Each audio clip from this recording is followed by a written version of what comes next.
partager, Alexandre? Certainement, je vais partager la présentation. Parfait, ça marche.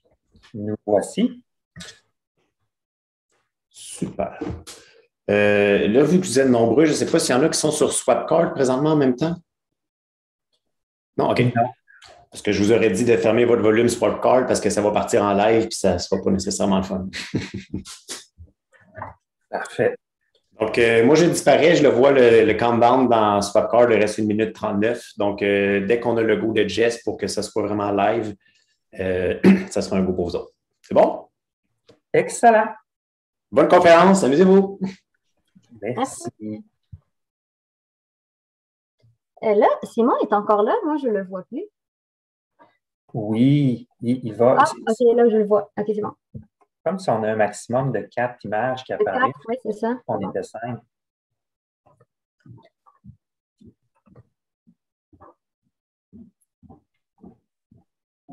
Ça va, pas beaucoup de stress? On enlève les micros. Ah, c'est vrai, bon. OK.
Excellent. C'est l'heure de commencer pour notre conférence. Bonjour à tout le monde.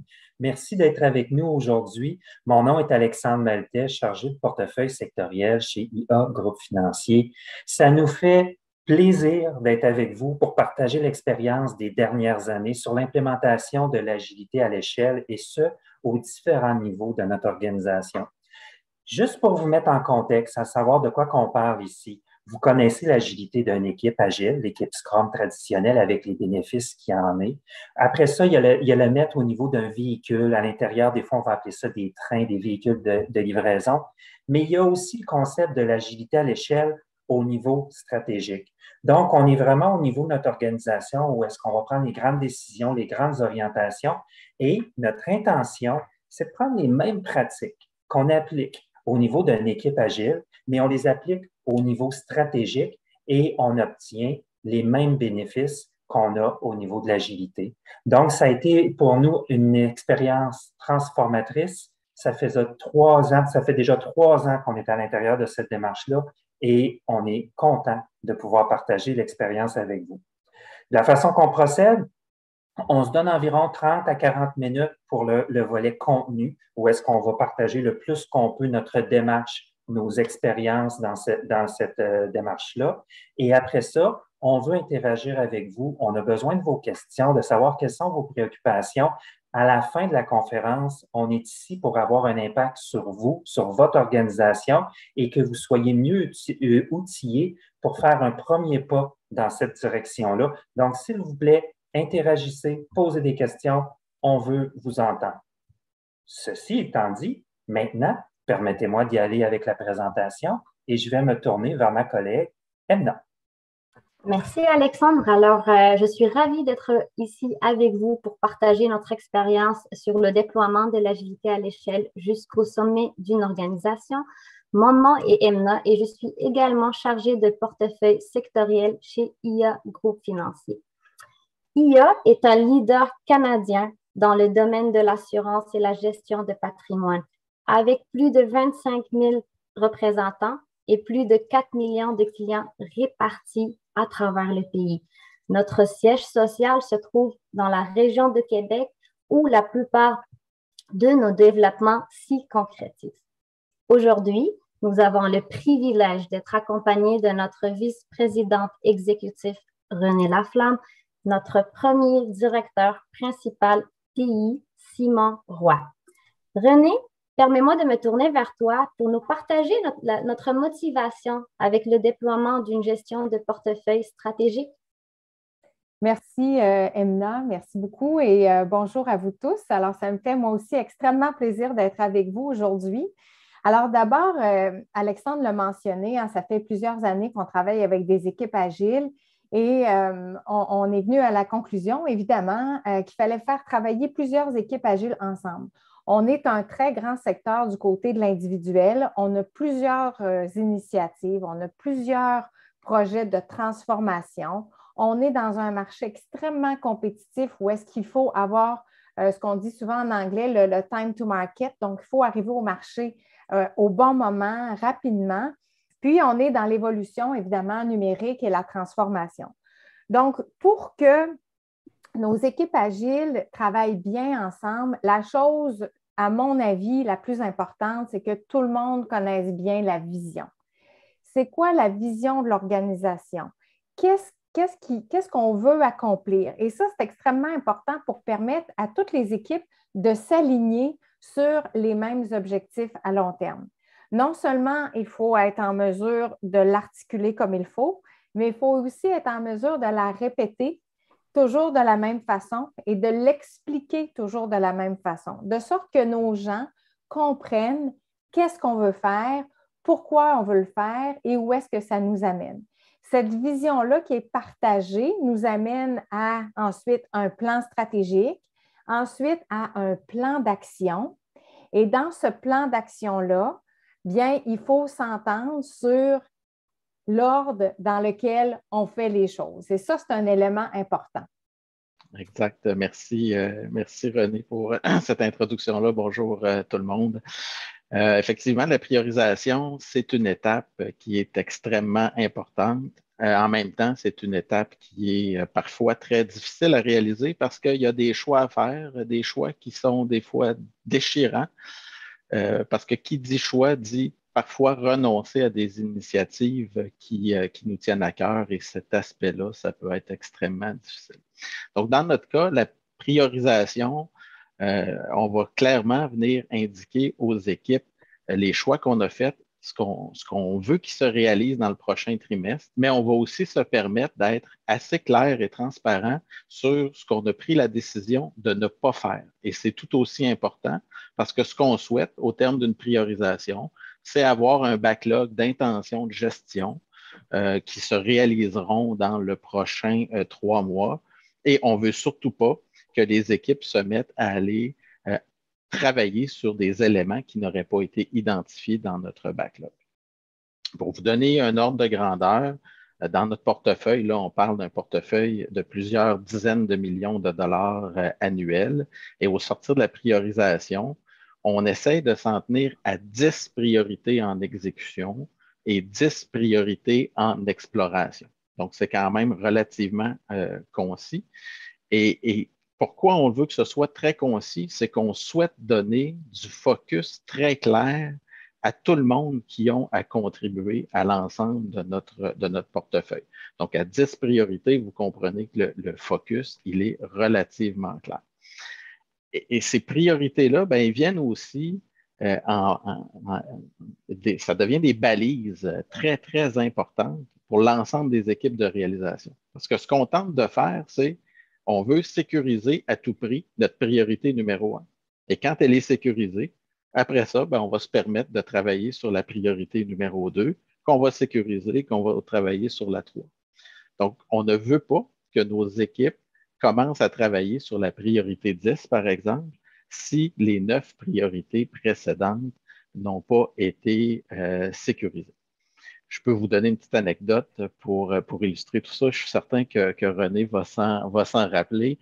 Quand René est arrivé dans le secteur, il y a de ça près de 4 ans environ, René s'est tourné vers moi en disant, Simon, comment je peux t'aider dans ton travail? Et ma réponse pour René a été, René, si tu peux aider à établir des priorités claires, ça serait vraiment aidant.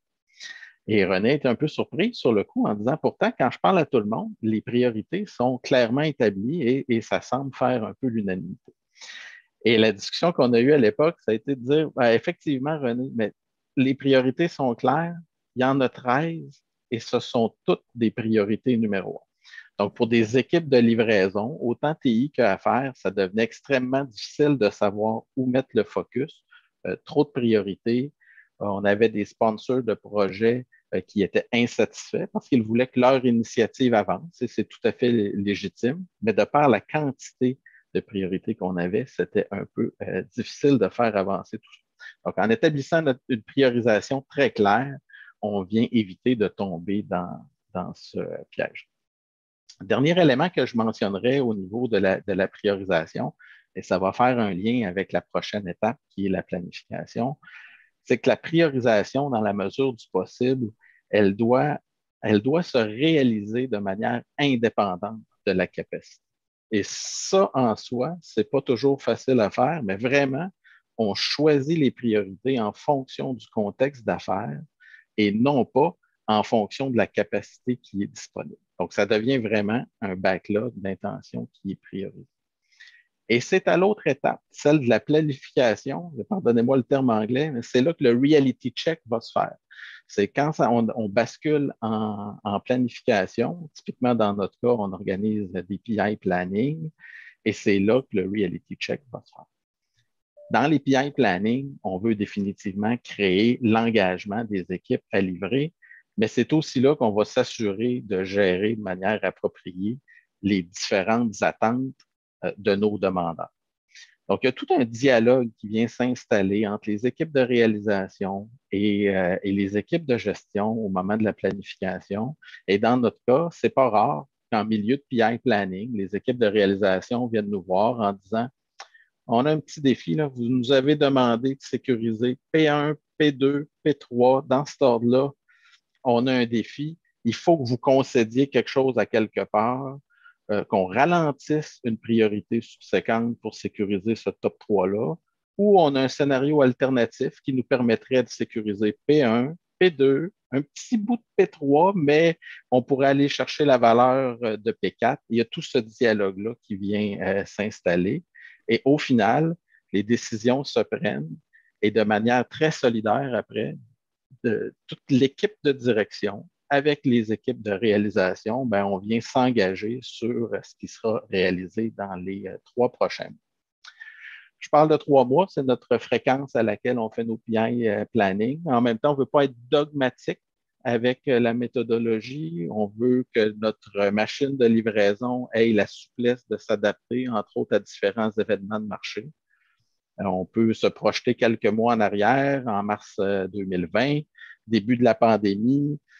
Il y a, comme toutes les organisations, on travaille fort à relocaliser l'ensemble des employés, des contributeurs à nos différents projets pour qu'ils puissent travailler de la maison. 2-3 premiers jours qui étaient un peu intenses. Mais suite à ces 2-3 premiers jours-là où les gens commencent à travailler, on voit arriver un flot de demandes très, très, très important. Des chantiers qui deviennent prioritaires, plusieurs demandes, des initiatives de bonne ampleur. Et rapidement, avec René, on constate qu'on ne peut pas laisser ça aller parce que ce flot de demandes-là arrive par-dessus les engagements des différentes équipes et c'était tout simplement irréaliste de penser qu'on arriverait à faire ça. Donc, on s'est tourné vers nos chargés de portefeuille, Alexandre et Anna, et dans un délai d'environ 48 heures, on a relancé un cycle de priorisation en fonction du contexte d'affaires qui avait changé. Donc, on a relancé notre cycle de priorisation, on a arrêté des initiatives pour en laisser passer des nouvelles qui étaient jugées prioritaires en raison du contexte de la pandémie qui venait d'arriver. Et on est venu relancer après tout notre cycle de planification et les équipes ont pu prendre des engagements sur ces nouvelles priorités-là qui avaient changé. Mais ça demeure un équilibre constant à trouver entre les priorités et la planification. Ce n'est pas toujours facile à trouver, mais un des moyens qu'on se donne, c'est d'avoir une saine gouvernance. Merci, Simon. La saine gouvernance est importante. Puis dans tout ce qui a été dit à venir jusqu'à maintenant, là, j'espère que vous réalisez l'importance de l'engagement des gens à faire et des dirigeants également. Et ça ne peut pas fonctionner s'il n'y a pas un alignement clair des dirigeants d'une ligne d'affaires dans notre cas, donc moi avec mon comité de gestion et avec les gens TI sur qu'est-ce qu'on ne fait pas, dans quel ordre et pour quelles raisons, tout ça attaché à la vision. La gouvernance est importante, mais la gouvernance, elle est là pour aussi simplifier la vie des gens. Alors, souvent, on pense à la gouvernance pour checker si tout va bien, mais la réalité, c'est que la gouvernance devient extrêmement importante quand on est capable de la rendre simple, de la rendre prévisible et de permettre aux bonnes instances de régler les bons problèmes. Donc, cette gouvernance-là, ça permet aussi de gérer une cadence. Donc, ce n'est pas la cadence des dirigeants de la ligne d'affaires qui est importante, mais c'est la cadence des PI. Donc, quand nous, on a mis ça en place, je me rappelle, Alexandre disait, bon, quand est-ce qu'on va faire tel type de réunion? Bien, si j'ai 500 personnes qui travaillent dans l'ensemble des équipes agiles, ce n'est certainement pas le comité de gestion de 8 personnes qui va donner le rythme. On va prendre le rythme requis pour faire arriver les choses. Puis nous, le comité de gestion, on va s'assurer d'avoir la cadence pour venir supporter nos gens de façon adéquate. Donc ça, c'est très important. Ça demande aussi des comportements qu'on appelle, nous autres, des comportements de transformation. Donc, une confiance puis une collaboration extrême, que j'aime dire, entre les membres de la direction, les affaires et les TI, donc une très grande cohésion. Il faut aussi être solidaire des décisions qui sont prises. Simon, tantôt, avait l'exemple de la COVID, quand on a refait la planification. Bien, vous comprendrez bien qu'il y a des choses qu'on a arrêté de faire. On a commencé à en faire des nouvelles, on en a devancé. Il fallait que tout le monde soit solidaire de ces décisions-là pour que nos gens travaillent et soient focusés sur l'exécution. Donc, ça, c'est extrêmement important. Puis le dernier point aussi en termes de comportement, c'est le focus sur l'exécution. Donc, à partir du moment où la vision est claire, que ça nous amène à une priorisation, qu'ensuite on planifie, bien, il faut se focusser sur l'exécution pour que la gouvernance soit en mesure de venir faciliter les choses pour que les gens puissent travailler puis qu'on puisse réaliser nos objectifs d'affaires parce qu'à la fin de la journée, c'est vraiment ça qui est important. Maintenant, je vais laisser Alexandre et Emna la suite pour vous dire bien, comment dans la vraie vie ça se passe, cette gestion de portefeuille-là. Alexandre? Excellent. Merci René et merci Simon. Vous serez d'accord à tous que c'était les bonnes personnes pour nous présenter le portefeuille stratégique, nos deux leaders de cet organe-là. Donc, très apprécié. Ce qu'on va faire maintenant, c'est qu'on va tomber plus pratico-pratique, puis on va vous expliquer c'est quoi concrètement qui a été implémenté, c'est quoi la méthodologie, en espérant que ça puisse vous inspirer et que vous puissiez trouver des éléments importants que vous pourrez rapporter dans votre propre organisation. Le tout commence avec les meilleures pratiques. Dans notre cas, on a utilisé le cadre de travail d'agilité à l'échelle SAFE. Ce n'est pas un impératif, ça aurait pu être d'autres choses, mais nous trouvions qu'il était bien, il s'inscrivait bien dans la culture de l'entreprise. Il faut savoir qu'IA Groupe Financier, c'est une entreprise qui a toujours été basée sur le Lean. On retrouvait les mêmes principes à l'intérieur du cadre, donc ça répondait bien à nos attentes. Et le cadre nous a aidé beaucoup à se structurer et à le mettre à notre façon. Qu'est-ce que ça veut dire, notre façon? C'est que quand on voit le cadre, il émerge des niveaux naturels qu'on applique à l'intérieur de notre organisation et j'en nomme 3. Évidemment, on a l'équipe agile que vous connaissez tous, qui est responsable de livrer de la valeur d'affaires et qui va utiliser souvent une méthodologie Scrum. Ensuite, on a un deuxième niveau où est-ce qu'on va regrouper plusieurs équipes ensemble autour d'un actif, d'un produit pour livrer de la valeur d'affaires. Donc, c'est plusieurs équipes qui constituent un véhicule de livraison. Dans le cadre de travail ici, on l'appelle le train. Et nous, c'est ce qu'on appelle les squads de livraison. Il faut comprendre, une squad de livraison par véhicule de livraison qui va l'aider le travail d'environ 5 à 10 équipes. Et dans notre contexte, un grand portefeuille, on a plusieurs squads de livraison, plusieurs véhicules de livraison.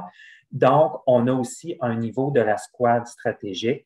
Et le niveau de la squad stratégique, c'est celui qui est représenté, qui est l'idée par René et par Simon pour le secteur de l'individuel.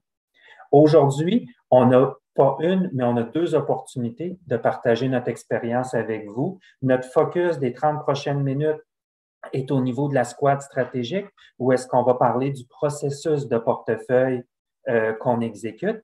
Et ensuite, on vous invite à revenir avec nous en après-midi pour le volet de l'escouade de livraison. Donc, on va se rapprocher de la livraison, on va être au niveau d'un train, d'un véhicule, au niveau plus près des équipes, comment qu'on a concrétisé le tout. Donc, commençons avec la squad stratégique et je me tourne vers Emna pour nous présenter qu'est-ce que c'est et comment ça fonctionne. Non. Eh bien, on en a parlé, on l'a vu dans les différents niveaux, squad stratégique. Qu'est-ce que ça veut dire? C'est qui sont les participants de cette squad stratégique? Pourquoi nous l'avons mis en place? Puis qu'est-ce que font la squad stratégique, justement? Eh bien, comme il l'a dit Alexandre, notre squad stratégique est l'idée par René et Simon que vous venez de rencontrer. René et Simon s'accompagnent de différents contributeurs clés affaires et TI, et c'est une nuance très importante, affaires et TI. Et l'objectif, c'est de créer un espace de travail. Voyez-le comme un groupe de travail qui se rencontre ensemble, affaires et TI, pour créer cet espace de collaboration-là, pour que tous aient une compréhension commune de la vision. Tous soient alignés sur les initiatives stratégiques, les priorités. Tous s'entendre, se challenge et sur la gestion de notre portefeuille global et mesure la performance de notre portefeuille et y amène des petites améliorations. Donc, c'est vraiment un groupe de travail qui se rencontre dans différents événements que je vais d'ailleurs vous présenter et qui crée cet espace de travail-là pour la gestion de notre portefeuille. Une fois que notre squad stratégique a été mis en place, comment on a orchestré le tout? C'est à travers une cadence globale harmonisée. René l'a bien nommé, notre squad stratégique s'est adapté à notre cadence. Puis quand on parle de cadence globale ici, c'est vraiment une cadence pour l'ensemble de notre organisation. Comment nous avons fait? Nous avons divisé l'année en 4 trimestres. À l'intérieur de chaque trimestre, nous exécutons une roue, la roue que vous voyez ici à droite. Et dans cette roue-là, nous exécutons différents événements très importants. Et ce qui est très pertinent, c'est de s'assurer d'avoir de la rigueur dans ces événements-là. Donc, c'est pas parce que, par exemple, il arrive de quoi, puis qu'on se dit, mais non, finalement, on va laisser tomber une activité, puis on se reprend à la prochaine. Non, c'est important, même s'il y a des absents, même si peu importe ce qui se passe, il faut qu'on tienne ces activités-là parce qu'ils sont hyper structurants et chaque activité est un intrant à l'autre qui s'en vient. Donc, c'est important de garder cette boucle à l'intérieur de chacun des trimestres. Le tout débute par la première qui est notre plus grande activité, qui est notre activité de priorisation stratégique. C'est une activité qui est quand même, je vous dirais, dense en information. C'est une activité d'une journée à l'intérieur de laquelle notre squad stratégique accompagné de différents contributeurs clés et je le réitère, affaires et TI, parce que c'est très important que les affaires comprennent la réalité technologique et c'est aussi important que les leaders TI comprennent la vision stratégique, comprennent nos objectifs et qu'est-ce qu'on veut faire. Donc, on est réunis tous ensemble une journée au complet, facilitée par les chargés de portefeuille sectoriels. C'est une journée, c'est une activité qui se passe à peu près 5 à 6 semaines avant le PI planning. Comme je vous disais que chaque activité est un intrant important à la suivante, ben, cette activité est un intrant extrêmement important parce que les gens, les équipes s'alimentent du résultat de cette activité pour pouvoir planifier leurs travaux pour la prochaine itération. Une activité d'une journée assez dense que nous avons découpée en plusieurs blocs. On commence toujours par un premier bloc à l'intérieur duquel René nous présente le contexte stratégique. On veut que tous en partent du même point. Donc, on veut qu'on ait la même compréhension de c'est quoi notre contexte stratégique. Quels sont nos objectifs d'affaires? Pourquoi? Et comment on va faire pour s'y rendre? Donc, ça, c'est un bloc qui est important, qui permet à mettre à niveau tout notre groupe. Une fois la mise à niveau effectuée, on rentre dans le crunchy. Là, c'est le deuxième bloc. C'est à peu près 5 à 6 heures que ça prend. Puis je vous avouerai, à chaque fois qu'on est dans cette activité, dans ce bloc-là, on se dit, est-ce qu'on va finir par arriver à avoir un séquencement de priorités? C'est la question qu'on se pose tout le temps. Il y a des échanges. C'est des beaux échanges. Puis vraiment, c'est beau avoir cette collaboration-là entre les affaires et les TI. Parce que c'est challengeant, on se pose des questions, ça permet de comprendre le contexte d'affaires. Ah ben oui, ça c'est vrai. Puis là, c'est un échange qui permet vraiment d'avoir une bonne compréhension de notre contexte, des volets technologiques aussi. Donc, ce qui nous amène à, OK, ben, une fois qu'on s'est échangé, une fois qu'on a comme tout exprimé, en tout cas, c'est quoi les priorités pour nos secteurs, mettons le tout en commun et sortons avec une liste d'épicerie, comme on dit, une liste de priorités. Puis on est vraiment, comme elle dit René, on est solidaire là-dedans. C'est pas tout le monde qui va amener des priorités, qui va sortir avec sa priorité sur le tableau. Puis parfois, c'est plate. Mais quand on sort de là, on sort avec le sourire, puis on oublie tout ce qui s'est passé à l'activité, puis on est tous solidaires du résultat de la priorisation qui a eu lieu. Ceci nous amène à un échange sur la cohérence globale de nos priorités. Donc, on s'assure que globalement, on est tous cohérents. Ça met fin à cette activité d'une journée. Et une étape encore aussi très importante, c'est la communication parce que c'est bien, on a travaillé, on a des résultats, mais il faut le communiquer. Puis, René prend encore le temps, quelques jours après, d'assister à un point de presse à l'intérieur duquel nous avons une centaine, 200 parfois personnes qui assistent, des contributeurs clés de notre organisation. Et René prend le temps de partager le résultat de cette priorisation, mais aussi de partager le contexte stratégique parce qu'il ne suffit pas juste de dire voici les priorités, mais comme elle le disait tout à l'heure au début, c'est important de préciser c'est quoi notre contexte stratégique, qu'est-ce qui nous a amené à vous présenter ces priorités-là, puis comment on va faire pour les adresser. Donc, vous voyez, c'est une activité qui est quand même très structurante pour les différentes équipes qui prennent le temps de s'alimenter de ces résultats-là pour planifier les prochaines étapes. Ces prochaines étapes-là commencent par un PI planning. Donc, le PI planning, ce qu'il faut comprendre dans la prochaine... excuse-moi. Un petit point. Un petit point avant le PI planning, c'est Alexandre qui va nous dire, bien évidemment, pour la priorisation, on utilise des outils, on est outillé pour ça et Alexandre va nous en parler un peu plus en détail. Parfait, oui, parce que c'est un élément qu'Emna a mentionné. Le cœur de cette activité-là, c'est de prioriser puis de sortir avec un top 10. Comment on s'y est pris, puis comment vous pourrez vous inspirer dans votre organisation. Bien, premièrement, il y a des flots de travail, il y a déjà des Kanban d'industrie. Fait qu'une bonne référence, par exemple, est celui qui nous est offert par le SAFE. Et ce qu'on a fait, nous, c'est qu'on l'a adapté à notre langage et à notre réalité locale. Fait que je voulais prendre un instant pour vous montrer comment que ça s'applique concrètement dans notre réalité.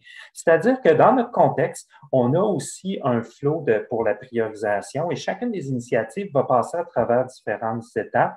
Toutes initiatives ne sont pas toujours dans le même statut et ça permet de donner de la visibilité sur le progrès d'une initiative.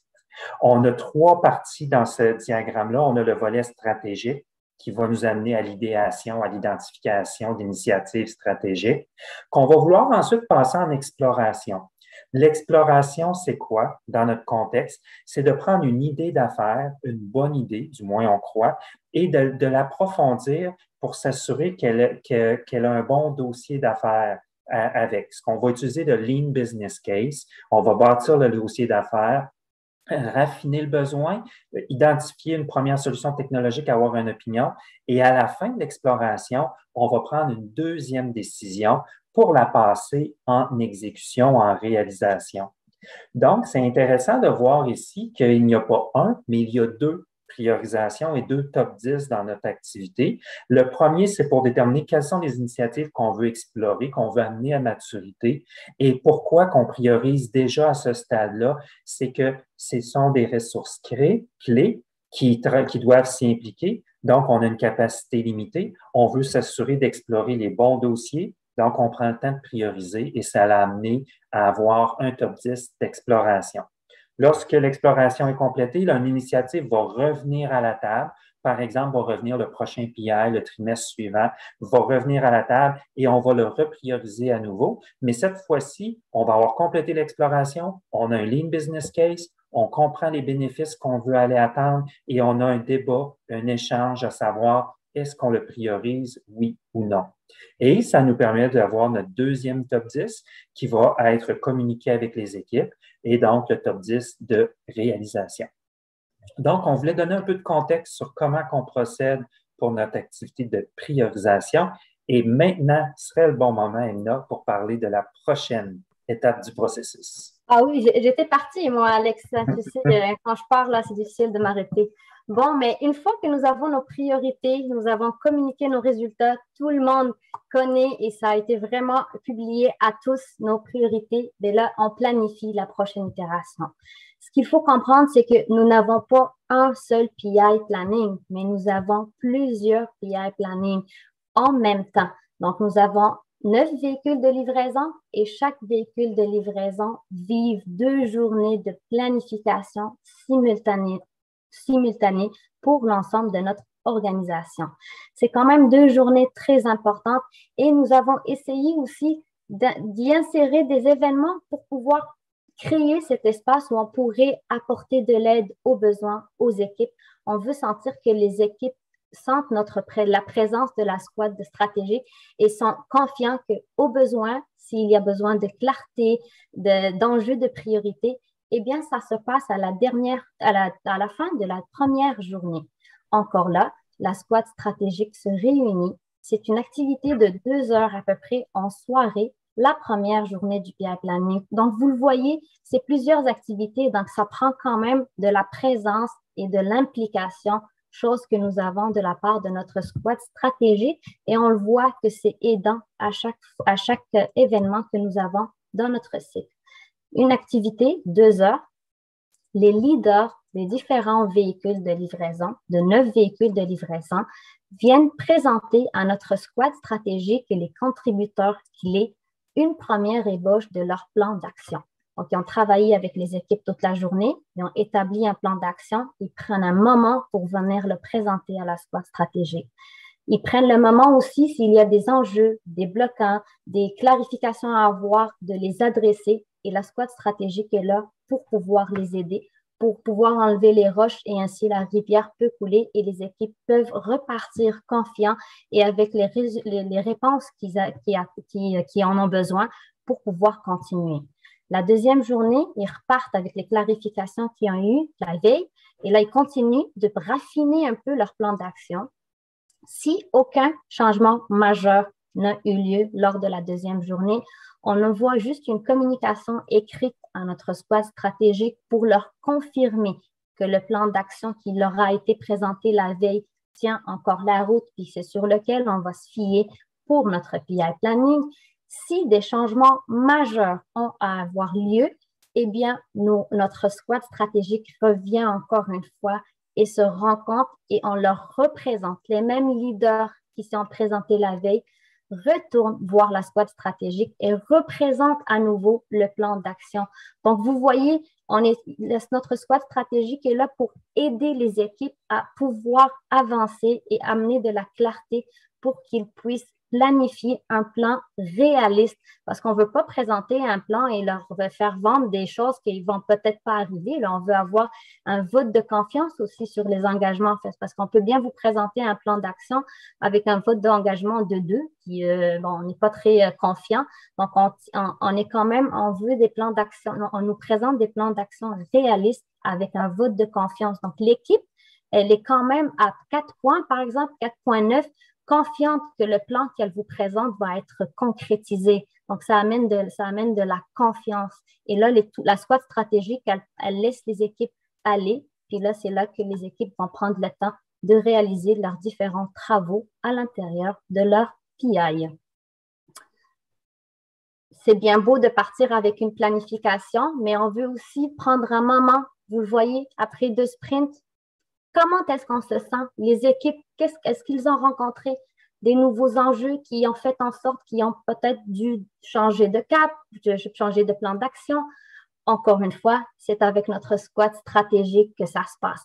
Une nouvelle rencontre qui se passe à travers notre Portfolio Operation Sync, notre squad stratégique avec les différents contributeurs clés, rencontre une nouvelle fois nos leaders des véhicules de livraison et pour avoir un suivi des engagements. Donc, chacun des leaders présente le plan d'action. On vous a présenté, il y a 2 sprints, notre plan d'action. Voici maintenant où est-ce que nous sommes rendus. Voici ce que nous avons découvert qu'il y a 2 sprints, nous n'avions pas vu. Et voici c'est quoi les impacts sur les prochaines étapes. Et s'il y a des décisions à prendre, des enjeux à résoudre, des changements de cap, ben c'est à ce moment-là que ça se passe. Puis vous voyez, à toutes ces activités-là, on a notre squad stratégique. Encore là, nos leaders affaires, nos leaders TI. Donc, tout le monde écoute la même chose puis ils partent avec la même information de ces activités-là. Et ça nous permet à nous, les chargés de portefeuille sectoriel, de mettre à jour la feuille de route sectorielle. À travers ces différents événements, ça nous prend aussi une gouvernance. Ça nous prend une gouvernance du portefeuille et ça s'inscrit 2 fois dans notre roue. C'est à travers le Strategic Review. On veut s'assurer aussi que notre portefeuille se porte bien, que j'aime ça l'analogie avec l'usine. Comment va l'usine? Comment va mon portefeuille? Donc, on prend un moment avec, encore une fois, notre squad stratégique pour s'assurer que s'il y a des pistes d'amélioration, qu'on échange ensemble, encore là, affaires et TI, on s'assure d'avoir cette cohérence-là puis cette vue d'ensemble-là. S'il y a besoin d'entériner des orientations, des positionnements, s'il y a des enjeux, des bloquants, on a encore un autre événement, puis on n'attend pas à cet événement-là pour pouvoir, si on a par exemple des orientations et positionnements qu'on veut avoir plus tôt, ben, on ne va pas attendre à cette rencontre-là pour le faire. On a mis en place plusieurs mécanismes pour pouvoir les adresser à différents moments. Puis si besoin aussi, parce que les équipes sont bloquées dans un sprint, par exemple, ben là, la squad stratégique est toujours présente. Donc là, si on fait appel à elle, écoutez, l'équipe a besoin de vous. Ben là, on se rencontre, on crée une rencontre, même si ce n'est pas prévu. Et là, ça permet aux équipes de pouvoir voler de leur propre zèle. Excellent, merci Amna. Fait que vous avez pu voir c'est quoi une itération, c'est quoi les différentes cérémonies qu'on va faire à l'intérieur d'une itération. Fait que c'était notre intention. Fait que c'est comme ça qu'on fait vivre le portefeuille à l'intérieur de notre organisation. Maintenant, après 2 à 3 ans de transition vers l'agilité à l'échelle, quels sont les succès et les gains qu'on a constatés dans notre organisation? Puis ensuite, quels sont les défis, les prochaines étapes qu'on veut continuer à travailler? Premièrement, en termes de succès, c'est clair qu'une vision globale qui a été partagée avec des priorités communes, ça a amené une cohérence entre l'ensemble des équipes. Comme vous avez pu le constater ou vous avez remarqué, on est dans une transformation numérique importante à l'intérieur de notre secteur. Donc, cette vision-là partagée est super structurante. Deuxième gain important qui va être la gouvernance harmonisée puis une meilleure collaboration. On a un processus avec des événements qui va nous permettre de bien traiter et bien suivre notre portefeuille. Ça nous permet d'avoir une meilleure collaboration. On travaille moins dans notre coin, on travaille plus en commun pour la ligne d'affaires et on adresse les enjeux beaucoup plus rapidement. Fait que donc, notre mécanisme a accéléré notre gouvernance et l'a rendu beaucoup plus agile. Finalement, ça a été nommé par Simon puis par René, cette capacité-là de pivoter à tous les trimestres, de pouvoir changer de cap stratégique sans détruire le système, sans détruire un ensemble d'équipes, puisque le système built-in a cette capacité-là à chaque trimestre de se remettre en question, de reprioriser et de se réorienter. On l'a vécu avec la pandémie, on peut le vivre dans d'autres contextes quand notre environnement concurrentiel change et ça nous aide beaucoup. Donc, vous offrez à votre organisation une flexibilité qui est très intéressante. Donc, c'est des bénéfices qu'on a. Maintenant, les éléments qu'on veut continuer à travailler avec des grandes initiatives de transformation, on a beaucoup de dépendances, il y a beaucoup de systèmes qui sont impactés et qui doivent collaborer. Donc, on veut continuer, on est en train de mettre en place des tribunes aux différents niveaux pour mieux orchestrer les dépendances entre les véhicules. Ensuite, l'optimiser les processus d'alimentation, simplement vous dire que pour la même raison qu'une équipe agile est plus performante lorsque son carnet est en santé, ça s'applique à un portefeuille stratégique. Lorsque nos initiatives en début de PI sont bien matures, ont été explorées, notre carnet est clair pour les différentes équipes, on sait que ça va nous aider à avoir un PI qui va être performant et que l'efficacité va être là pour l'exécution. Si on arrive à la dernière minute, on n'a pas eu le temps de bien finir notre préparation pour le PI planning, il y a des répercussions certaines sur le prochain PI et on continue toujours d'optimiser notre processus d'alimentation qui est un défi qu'on doit relever, qu'on continue de relever. On a déjà des indicateurs, évidemment, pour voir l'état de notre système et à chaque trimestre, on veut s'ajouter des indicateurs pour voir la performance de l'usine, savoir si ça va bien. On veut un tableau de bord et continuer à l'augmenter. Et ensuite, les deux derniers éléments, un paradigme, c'est le DevOps. Dans ce modèle-là, on a 9 véhicules. Les véhicules ont leurs actifs, ont leurs produits. Et pour chacun des véhicules, on a une responsabilité, l'innovation, l'amélioration, mais aussi le support à la production. Donc, on a une culture DevOps pour chacun de nos véhicules qu'on est en train d'implanter. Donc, on est sorti du mode traditionnel avec des équipes dédiées au support distinctes des équipes d'innovation. Maintenant, dans un environnement de DevOps, on a créé cette nouvelle synergie-là et on doit finaliser notre intégration. Et évidemment, le tout, c'est un processus d'amélioration en continu. À la base, IA est une entreprise Lean et on applique ces processus-là à chaque itération, une rétrospective. Au niveau du portefeuille, il y a une réflexion qui est faite pour savoir qu'est-ce qu'on veut améliorer pour la prochaine itération.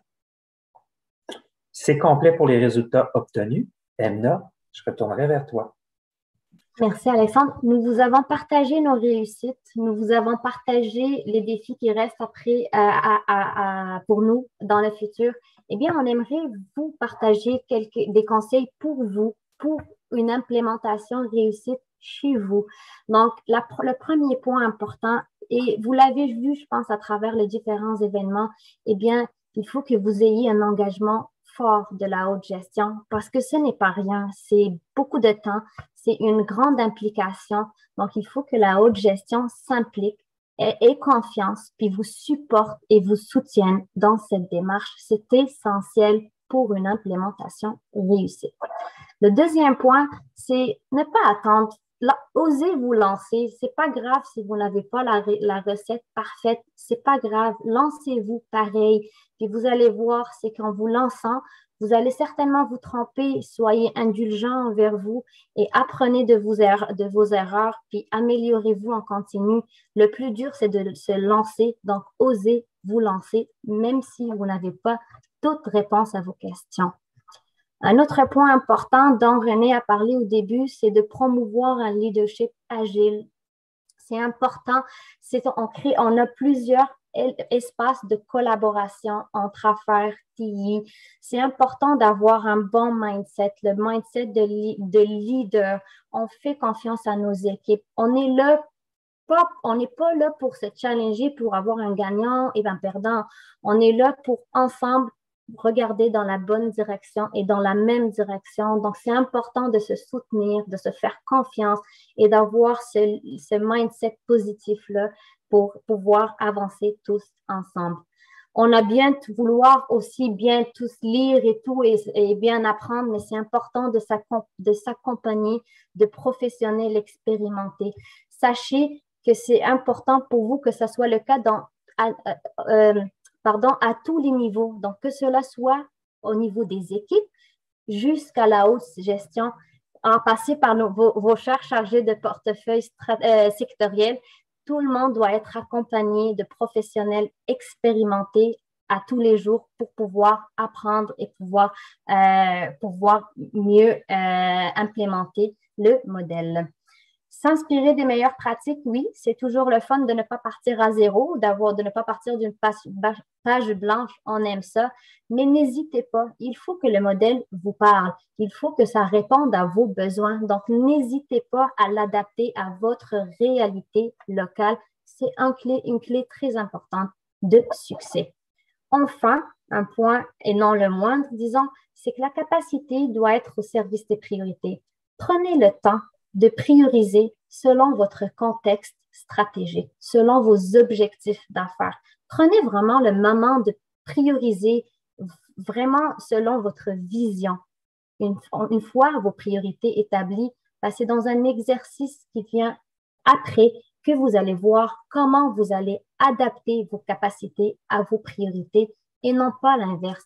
Faites pas l'erreur de prioriser selon vos capacités, c'est selon votre vision et selon vos objectifs que les priorités doivent être alignées. Merci, Anna. Ça fait le tour. On disait en début de rencontre qu'on allait vous présenter le matériel. Fait que voici nos meilleurs conseils puis le contenu qu'on voulait vous présenter. Maintenant, je vais arrêter le partage et je vais demander l'aide des collaborateurs. Vous le voyez, on a encore René et Simon avec nous. Donc, les 4 panélistes, on est avec vous pour les prochaines 15 minutes et on est ici pour prendre les questions et interagir. Oui, alors, premièrement, merci à tous nos participants, super intéressant. On a beaucoup de questions qui étaient dès le départ. Fait que là, je recule. Il y a une demi-heure au tout début. Donc, en commençant avec quels sont vos enjeux de priorité? Comment arrivez-vous à adresser ces enjeux et comment faites-vous pour atterrir les priorisations très claires dans les équipes? Parfait. Bien, on a répondu à travers notre processus, mais j'inviterais René à nous parler de la priorisation puis comment on fait pour concrétiser la priorisation. Merci, Alexandre. D'une part, il n'y a pas de recette magique. Il faut d'abord avoir la vision et la stratégie d'affaires. Et ensuite, ben, ça vient se décliner en différentes initiatives. Chaque secteur qui a des initiatives se doit de le mettre par écrit, d'avoir, tantôt Alex parlait de Lean Business Case, puis ensuite, ben, on en discute. Puis on en discute pour savoir c'est quoi qui va faire la différence. Pourquoi je ferais l'initiative A au lieu de l'initiative B? C'est quoi qui va me rendre à mon objectif d'affaires? Quand on en parle comme ça a l'air beau puis facile, mais toutes nos réunions ne sont pas nécessairement d'un grand jardin paisible. Hein? On a des réunions qui sont plus ardues que d'autres et c'est normal. Il n'y a pas de bonne non plus et de mauvaise réponse. Il y a juste la réponse que nous, on donne pour aider nos gens à exécuter la bonne chose.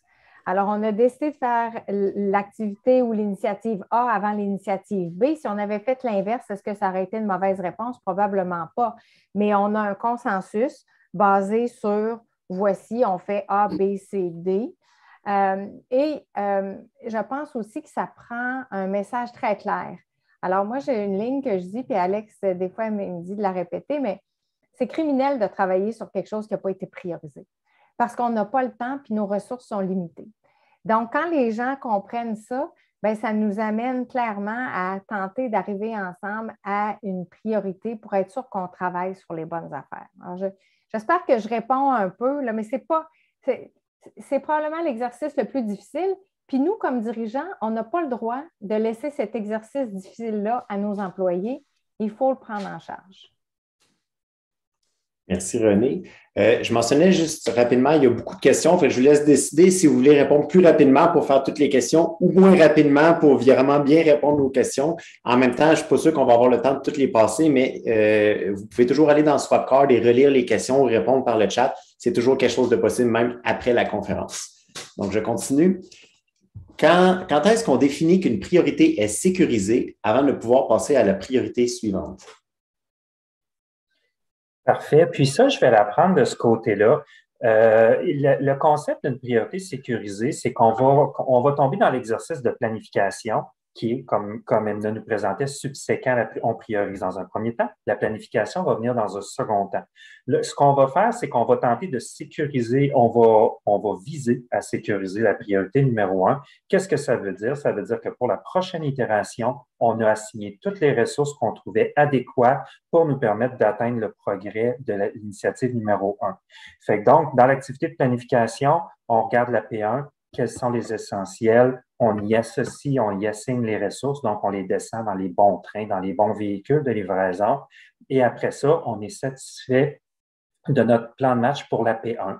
Après ça, on va faire la même chose pour la P2. On va prendre la capacité qui est résiduelle, on va regarder ses besoins, on va l'assigner dans les véhicules et on va descendre la liste. Fait qu'on sécurise la P1, P2, P3, on descend et on va devoir faire des choix en termes de capacité. Et se sécuriser, ce plan de match-là s'établit beaucoup lors des activités de PI planning, entre les échanges entre les squads de livraison et la squad stratégique.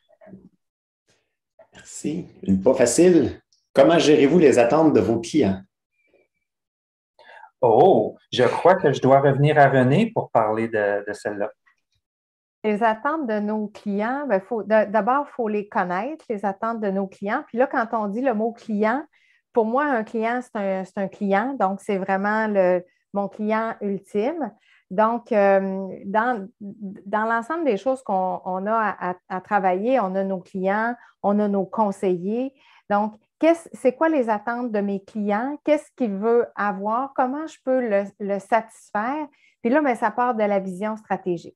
Donc, comment on satisfait de nos clients? On pense qu'on a les bonnes initiatives pour répondre à leurs besoins.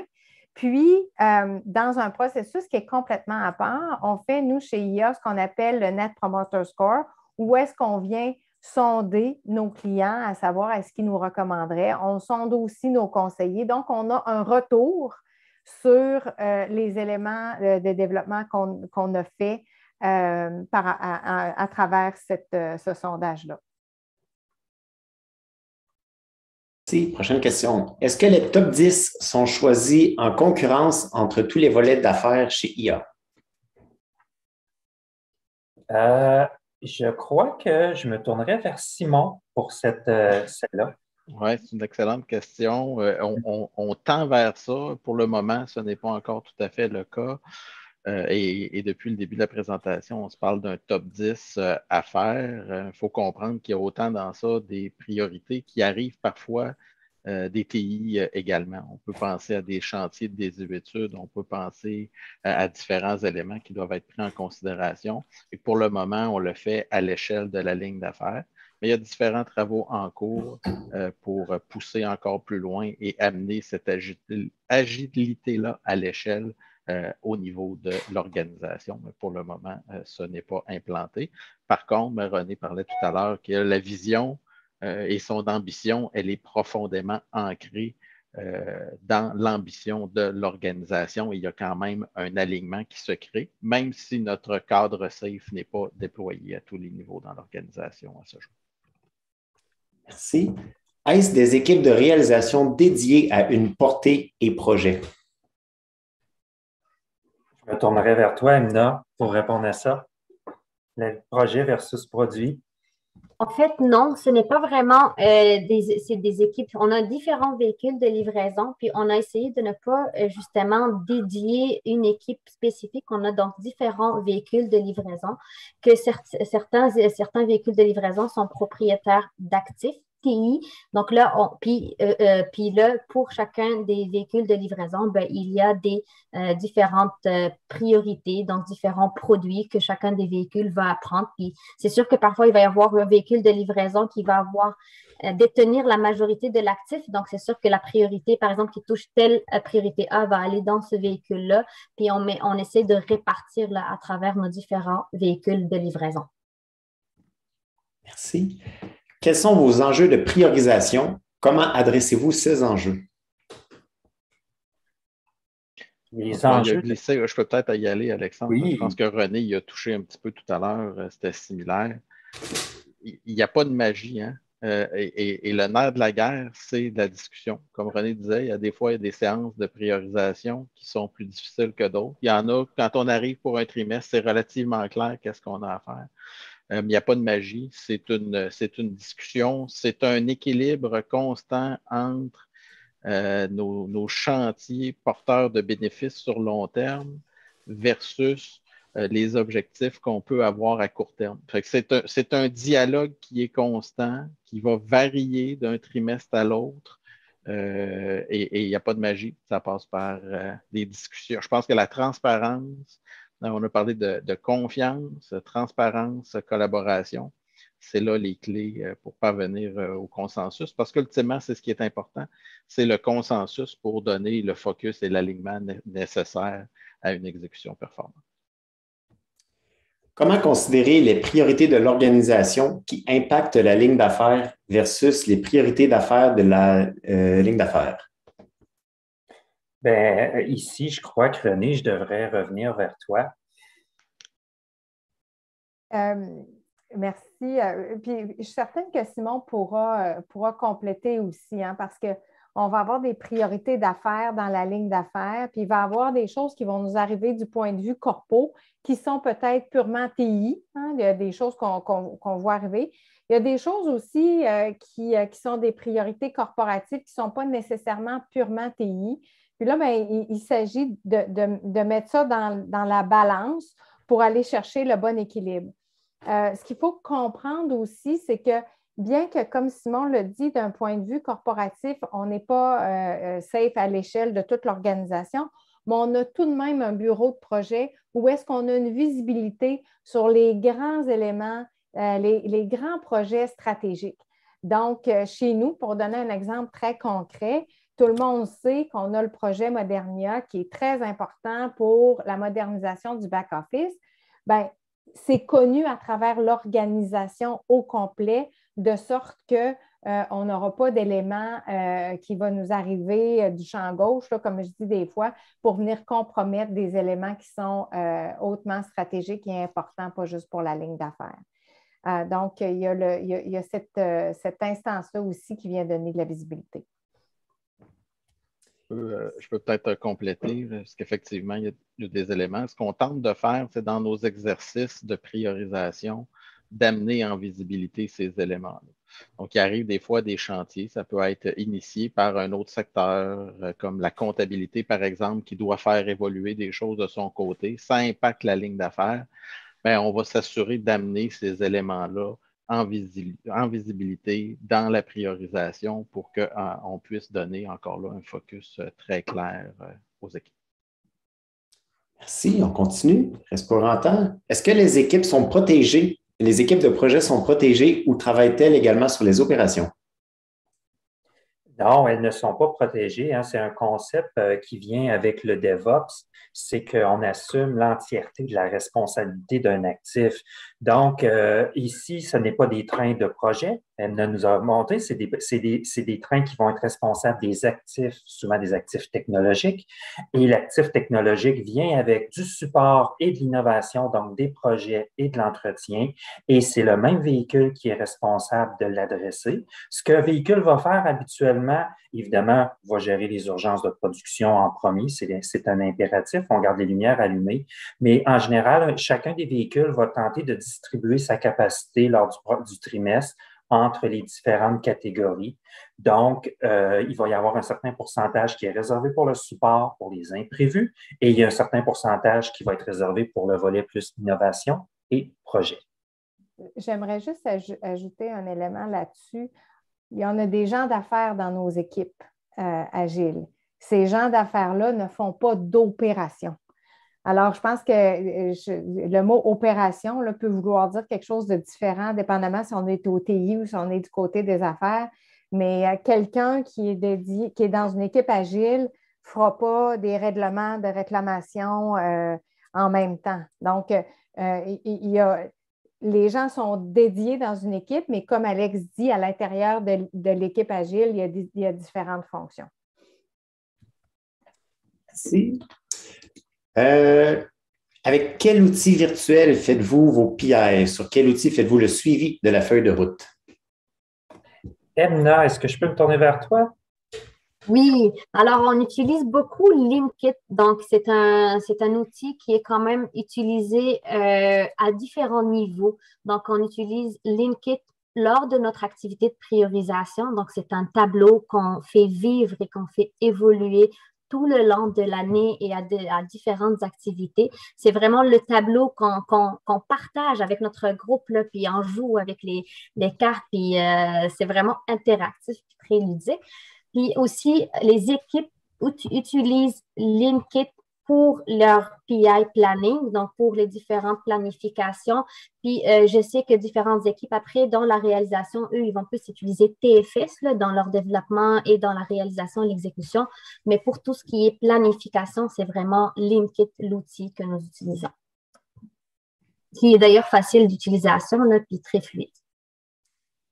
Comment adressez-vous les changements de priorité qui interviennent en cours de PI et comment protéger les équipes vis-à-vis ces changements? Bien, je vais prendre le début de la réponse, puis René et Simon, n'hésitez pas si vous voulez complémenter. Il reste qu'on se donne la possibilité de pivoter à intervalles réguliers au niveau du portefeuille, c'est à chacun des trimestres. Dans la mesure du possible, on essaie d'avoir la rigueur, par contre, de ne pas changer les priorités. Donc, à chaque début d'itération, on part avec un ensemble de priorités et à moins de cas de force majeure, on ne changera pas. Chacun des véhicules va prendre des engagements pendant le trimestre et on va tenter de garder stables pour qu'ils puissent les accomplir. Et dans la mesure du possible, on va se donner la possibilité au prochain PI de changer le cap si c'est besoin. Ceci étant dit, Simon nous a donné un exemple. La COVID arrive en milieu d'itération. Est-ce qu'on peut se permettre d'attendre 6 semaines avant de s'adapter à la situation? Non, c'est impossible. Donc, la squad stratégique va prendre la décision de positionner une repriorisation à n'importe quel moment d'itération lorsque c'est requis pour reprendre un nouveau cap et remettre à jour les objectifs. Merci. Je vois qu'il est midi. Il y a vraiment beaucoup de questions encore. Je peux continuer 4-5 minutes, là, 2-3 questions supplémentaires, mais clairement, on n'aura pas le temps de passer à travers toutes les questions. Donc, j'invite la gang de IA, si jamais vous voulez aller sur le swap card, répondre, chatter à du monde aussi, là, ça va être possible sur l'heure du dîner, même par la suite également. Avec plaisir. Je vais en prendre 2-3 de plus. Dans la gouvernance du portefeuille, c'est quoi exactement l'amélioration en continu du processus? Je vais donner une réponse. La version courte, le même principe que vous appliquez au niveau d'une équipe agile. Une équipe agile va faire des itérations, va faire une rétrospective à la fin de son itération pour voir qu'est-ce qu'elle veut améliorer pour son prochain sprint. On a cette pratique-là dans l'agilité 101, dans le Scrum. Imaginez la même démarche, mais qui s'applique au niveau de la squad stratégique. Donc, à chacune des squads stratégiques, quand on rencontre notre groupe, il y a des choses qui vont être nommées, puis on prend note et on va proposer des améliorations pour la prochaine itération. Peut-être, Simon? Oui, ben en fait, j'allais répondre exactement dans le même sens que toi, Alexandre. L'idée ici, c'est de s'assurer que tous les paliers, vous avez vu les équipes, vous avez vu nos squads de livraison, vous avez vu la squad stratégique, tous les paliers doivent être dans ce mode-là d'apprentissage en continu. Et il est arrivé, qu'en squad stratégique, on fasse des erreurs. Ça nous est arrivé de descendre un backlog un peu trop ambitieux, puis on a vu une corrélation directe sur l'efficacité et la performance des équipes parce qu'on avait descendu un backlog qui était trop ambitieux. Mais on a appris de ça. On est venu se baliser. Maintenant, on travaille avec 10 priorités. Donc, on a appris de ça. Et je pense que c'est un exemple concret là, que l'amélioration continue doit se passer à tous les niveaux pour que ça puisse être fluide. Combien de cycles avez-vous réalisé? Ça fait maintenant environ 3 ans que René a pris le leadership de la ligne d'affaires, puis c'est une démarche qui a commencé. Par contre, ce n'était pas des cycles complets avec toutes les cérémonies du SAFE, mais ça fait plus de 2 ans qu'on est sur une base trimestrielle pour mettre à jour notre priorisation et qu'on n'est plus formellement dans la démarche qu'on vous a présentée aujourd'hui. Ça fait maintenant 1 an qu'on a systématiquement l'ensemble des activités. Comment gérez-vous présentement les dépendances entre les trains et les équipes? Emna. Oui, alors effectivement, nous avons plusieurs dépendances, vous l'avez bien deviné, et nous avons plusieurs mécanismes, comme les squads de livraison qui se rencontrent sur une base régulière, et nous avons aussi créé des nouveaux, comme par exemple un PM Sync. C'est une activité à l'intérieur de laquelle se rencontrent les différents PM une fois par semaine, des 9 véhicules de livraison. Donc, on prend vraiment un moment d'arrêt. Les PM ensemble viennent discuter de leurs dépendances. Qu'est-ce que moi, dans mon véhicule, j'ai et de quoi je suis en attente de toi, véhicule X, par exemple, ou Y. Puis là, on prend un moment d'échanger là-dessus. On ne règle pas les enjeux dans cette activité-là, parce que sinon, ça serait impossible si chacun des PM apportait les besoins de dépendance. Mais on prend le temps de les identifier et on prend le temps que tout le monde soit au même niveau pour après déterminer, OK, ben là, j'ai beaucoup de dépendance avec toi de tel véhicule. Ben là, on va se faire un atelier, puis là, on va se discuter. Ça, c'est un mécanisme qui nous a aidé beaucoup. Un deuxième, c'est le concept de pré-PI planning. Donc, avant le PI planning, on prend le temps de s'asseoir avec les PM, les RTE, les architectes de système à une activité de à peu près 3 heures, de dire, OK, mais là, pour le prochain PI, moi, voici mes besoins de ta part, tel véhicule. Et là, on prend le temps. Dans le tableau Lean-Kit aussi, on a monté un tableau qu'on appelle pré-PI planning, puis on identifie les différents besoins de chacun des PM. Comme ça, le PM part avec ses besoins des autres véhicules de livraison. Puis là, en préparant son PI planning, ben, il a déjà de la visibilité sur quoi les autres véhicules de livraison ont besoin de moi pour qu'ils puissent les planifier. Donc, un pré-PI, ça donne le moment et l'opportunité de donner de la visibilité. Et ensuite, une fois par semaine, on prend le temps de s'asseoir avec les PM pour à chaque fois s'assurer qu'on reste tous synchronisés. Donc, c'est la façon que nous avons trouvé de les gérer. On continue l'amélioration, bien évidemment, là, mais pour l'instant, c'est comme ça qu'on les gère. Merci. Je vais y aller avec une dernière question. Qui sont les membres du squad stratégique? Je pense que je laisserai le mot de la fin pour René. Merci. Les membres de la squad stratégique, il y avait une diapo là-dessus. Là. Évidemment, moi, je suis là avec Simon. Les vice-présidents de la ligne d'affaires qui sont plus proches là, des initiatives stratégiques. On a nos gens qui sont responsables des trains, là, nos delivery managers TI, nos gens d'affaires également. Et est-ce qu'on est toujours en ligne? Oui. OK. J'ai simplement partagé. OK, il s'est passé quelque chose sur mon écran. Bon, OK, d'accord. Il y a les architectes d'affaires, les directeurs TI, je l'ai vu, des chargés de projet sectoriels. Donc, l'idée, c'est d'avoir suffisamment de monde pour avoir les bonnes discussions, mais en même temps, pas trop de monde pour pouvoir avoir les discussions au bon niveau. Donc, vous voyez, là, c'est ces gens-là qui sont à la squad stratégique. Voilà. Alors, merci bien. Merci beaucoup. Si vous voulez aller voir dans le swap card, donc je suis rendu à 11h41, donc restait encore 20 minutes de questions à poser. Il en reste une dizaine facilement. Donc, merci beaucoup à la gang l'Industrielle Alliance. On a appris beaucoup. Merci à tous les participants aussi. On se revoit sous peu là, pour le quiz et le lunch et puis par la suite de la journée de l'Agile Tour. Donc, merci à tout le monde. Merci à tous. Bonne journée. Bye bye. Merci. Au revoir.